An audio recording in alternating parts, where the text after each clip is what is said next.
Cinema వచ్చింది మధ్యలో.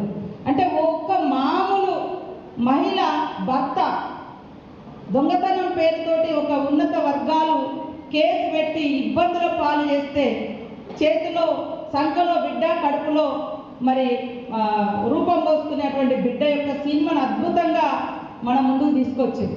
అవునా, మాకు ఈ హక్కులు ఉంటాయా అని ఎంతోమందికి ఈ సినిమా ప్రేరణగా నిలిచింది.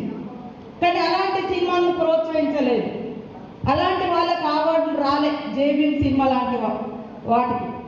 కానీ ఇవాళ పోలీస్ అధికారులు చట్టబద్ధంగా ఉండేటువంటి డ్యూటీలో ఉంటారు.